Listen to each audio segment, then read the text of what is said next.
नोंथांमोननि गेजेराव लानानै फैदों बिटिसिआव बाला अन्थाइनि सिन्डिकेट आरो माफियानि बायदि बायदि खौरां। बिटिसिआव हाग्रा सम्पदनि सायाव सोलिदों गिख्रंथाव महर। मोनबा जिल्लायाव बाला अन्थाइनि सोलिदों आयेननि बेरेखा खुरख्ल'नाय जावख्ल'नाय। जेराव मेराव जेरे मेरेनो जावख्लायजोबदों खुरखावजोबदों अन्थाइ बाला। हाग्रामा महिलानि दैदेननाय बिपिएफ सरकारा बिटिसिआव सालायदों बाला अन्थाइनि राज। गोबां मानि खौरां बिजोंनि मावख'फोराव सफैनो हानाय बे नटिसखौ नोंथांमोना नायना ला।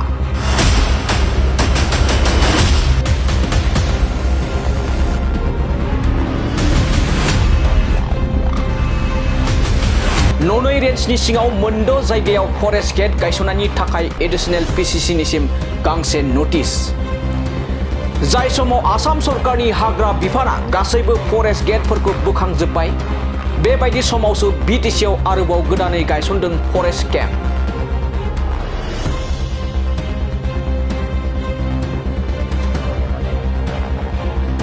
फरेस्ट गेट बानायनायनि मुङाव सोलिदों आयेननि बेरेखा रां खांनाय।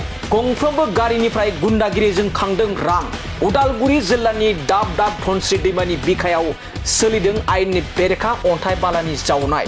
माजबाद रेन्ज ओनसोलनि सिङाव कपाटि लाइलां बायदियाव गिख्रंथाव बाला अन्थाइ जावख्ल'नाय। उदालगुरिनि गोबां धनस्रि दैमानि बिखायावबो सोलिदों हर साननि बाला अन्थाइ जावनाय। गोबां साननो गोनां जादों धनस्रि दैमानि सेराव थानाय नखर संसार जानाय रायजो राजाफ्रा। अरां ओनसोलनि पासनयावबो गोबां बेफोरबायदि सोलिगासिनो दं आयेननि बेरेखायै अन्थाइ बाला बोखांनाय। गुबुन फारसेथिं ननै रेन्जनि सिङाव हरिसिङा डिमाकुसियावबो सोलिदों गिख्रंथाव बाला अन्थाइ जावख्ल'नाय हाबाफारि। बिटिसि हाग्रा बिफानना बेनि सायाव जेबो उदिस लानाय एबा एक्सन लानायखौ नुनो मोननाय जाथ'वाखै।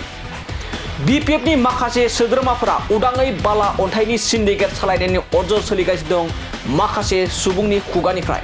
পার ডে মিনিমাম 100 পৰা 200 আপোনাৰ ডাম্পাৰ বালি তাৰ পৰা সৰবৰাহ হয়। ইয়াত কিন্তু প্ৰথম আমি চাব লাগিব ইয়াত ৰেভিনিউটো হেৰি হৈছে। ৰেভিনিউটো হ'ল আমাৰ চৰকাৰে যেতিয়া পাব আমাৰ এইটো পাব্লিকত আহিব। এইটো পাব্লিক প্ৰপাৰ্টি হয়।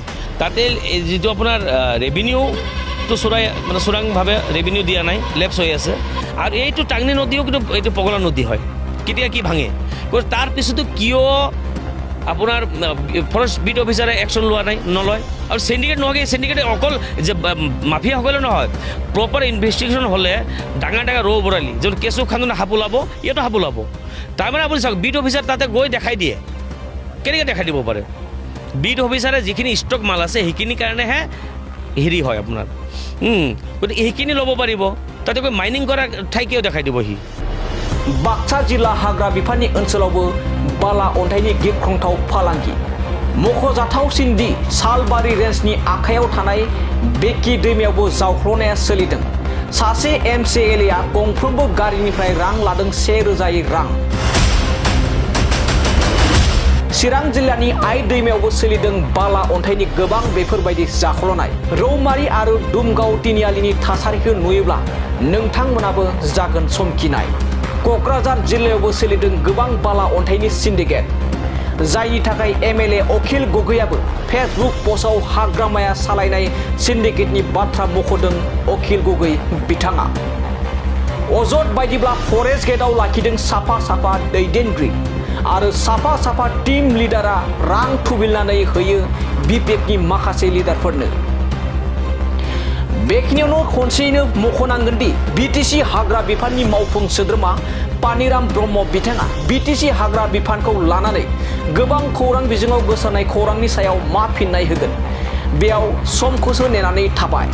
পার ডে মিনিমাম 100 পৰা 200 আপোনাৰ ডাম্পাৰ বালি তাৰ পৰা সৰবৰাহ হয়।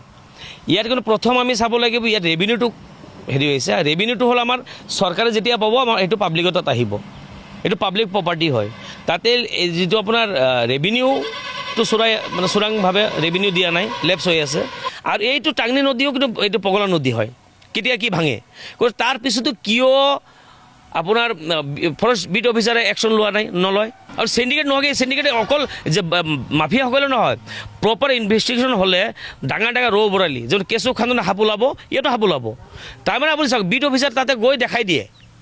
কেনেকৈ দেখাই দিব পাৰে বিট অফিচাৰে যিখিনি ষ্টক মাল আছে সেইখিনিৰ কাৰণেহে হেৰি হয় আপোনাৰ গতিকে সেইখিনি ল'ব পাৰিব তাতে গৈ মাইনিং কৰা ঠাই কিয় দেখাই দিব সি